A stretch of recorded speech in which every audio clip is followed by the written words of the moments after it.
Hello everyone, कैसे हो आप सब लोग। उम्मीद करता हूँ कि आप सब लोग ठीक होंगे और बढ़िया होंगे। एक चीज़ मैंने काफ़ी ज़्यादा नोटिस की है, कभी कभी जो कार्स सबसे कम चलती हैं वही कार्स सबसे ज़्यादा प्रॉब्लम्स देती हैं। और ये थोड़ा स्ट्रेंज लगता है क्योंकि लॉजिकली तो लगना चाहिए कि अगर कार कम चल रही है आपकी तो वेट भी कम होगा, राइट। मतलब माइलेज कम है तो स्ट्रेस भी कम होगा। लेकिन इंटरेस्टिंग बात ये है कि मैकेनिक्स और इंजीनियर्स काफ़ी बार एग्जैक्टली उल्टा बोलते हैं।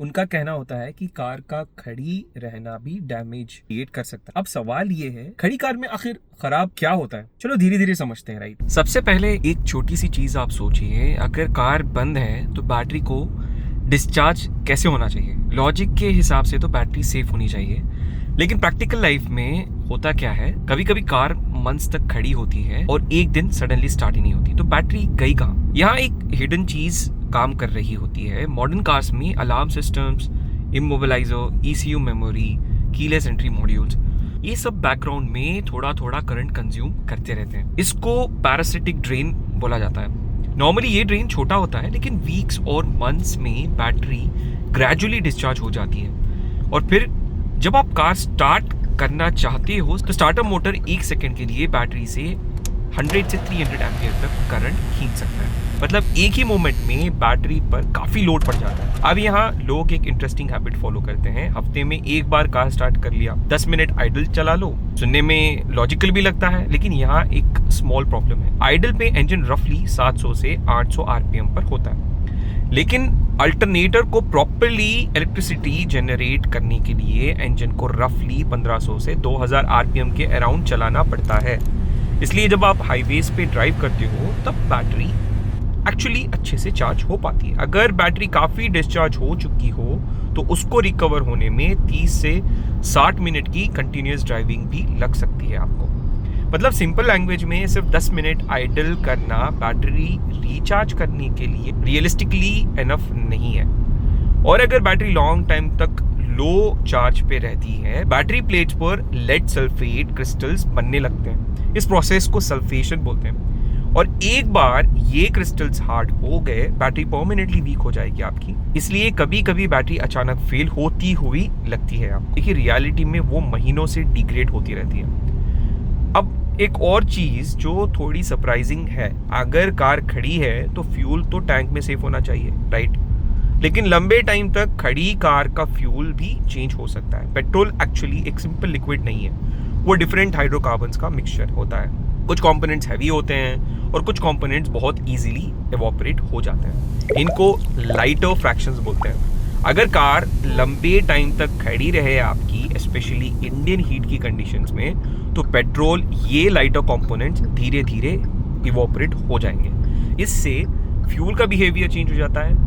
जब इंजेक्टर फ्यूल को इंजन में स्प्रे करता है तो वो प्रॉपर्ली मिस्ट नहीं बना पाता। इस प्रोसेस को ऑटोमाइजेशन बोलते हैं। अगर फ्यूल अच्छे से ऑटोमाइज नहीं हुआ, इंजन स्टार्ट होने में प्रॉब्लम हो सकती है आपके। लेकिन इंडिया में एक और इंटरेस्टिंग फैक्टर ऐड होता है, ह्यूमिडिटी। मॉडर्न पेट्रोल में इथेनॉल ब्लेंड होता है। इथेनॉल हवा से मॉइस्चर अट्रैक्ट करता है। अगर फ्यूल टैंक हाफ एम्प्टी है आपकी तो टैंक में हवा भी होती है।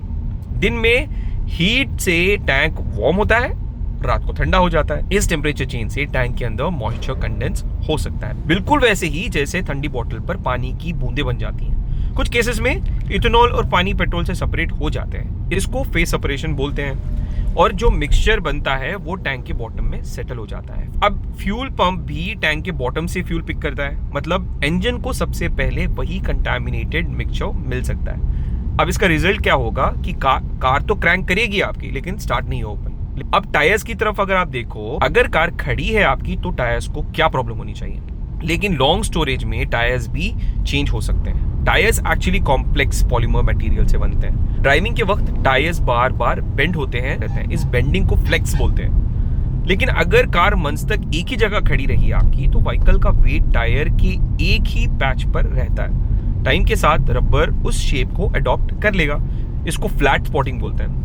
इसलिए कभी कभी लॉन्ग स्टोरेज के बाद कार चलाते वक्त स्टीयरिंग में वाइब्रेशन आपको फील होने लगती है। लोग व्हील बैलेंसिंग करवाते रहते हैं जबकि टायर का शेप भी चेंज हो चुका होता है। अब एक और इंटरेस्टिंग चीज, रबर पार्ट्स को एक्चुअली मूवमेंट की जरूरत होती है हेल्थी रहने के लिए। इंजन बे में होसेस, सील्स और सस्पेंशन बुशिंग्स होती हैं। ये रबर बेस्ड मटेरियल्स होते हैं। जब कार चलती है आपकी, इंजन हीट अप होता है और फिर ठंडा होता है।